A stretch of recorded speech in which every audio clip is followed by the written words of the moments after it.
যেখানেই বড় গরু সেখানেই ইতি আপু না বললেই নয়, কিন্তু দেখা গেছে যে খুঁজতে খুঁজতে সে আমাদের কুরবানির গরু হাটে দেখা হয়েছে সবার সাথে। তো এবার তার চেয়ে একটু ব্যতিক্রম যে 2025-কে টার্গেট করে আমরা একটা গরু নিয়ে আসছি রাজা, যেটা আমাদের পিছনে আছেন। তো আমরা আশাবাদী যে আমাদের গরুটি বাসা থেকেই বিক্রি হয়ে যাবে, কারণ এটা হচ্ছে প্রপার একটা জায়গা, হেমতপুরের মানে অগ্রখোলা প্রপার একটা জায়গা। এই জায়গা থেকে যারা ক্রেতা আছেন, যারা আগ্রহী আছেন যে না আপনার মানে কুরবানি দেওয়ার জন্য পছন্দের গরু খুঁজতেছেন, খুবই ন্যাচারালি ভাবে। আর যদিও আমার পাশে যে ব্যক্তিকে দেখতে পাচ্ছেন আমার আপু, তো এরা হচ্ছে খুবই ন্যাচারাল খাবার খাইয়ে গরু লালন পালন করা হয়, সেটা গরু দেখলেই বোঝা যায়। কারণ গরুর মধ্যে কিন্তু অনেক অনেক গ্যাপ থাকে, তাই না? যারা হচ্ছে খুবই সাধারণভাবে গরু লালন পালন করা হয়, এই জিনিসগুলো আপনারা দেখলেই বুঝতে পারবেন।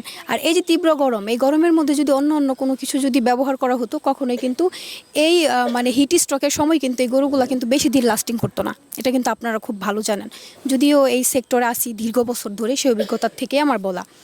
তো আমি আপনাদেরকে বলবো যে যারা হচ্ছে কুরবানির জন্য আগ্রহী, ইতিমধ্যে সোশ্যাল মিডিয়ায় যে গরুগুলো দেখতেছেন তাদের মধ্যে আমাদের রাজাকেও এবার আপনাদের সামনে উপস্থাপন করলাম। তো আপনারা আসবেন, আমাদের যে প্রাইজ ন্যায্যটা এটাও তো আমরা চাইছি, আপনাদেরও একটা দাম পরামর্শ থাকবে। ভিডিও ডিসক্রিপশনে আমার নাম্বার দিয়ে দিব। সবাই ভালো থাকেন, সুস্থ থাকেন, আবার দেখা হবে। আল্লাহ হাফেজ।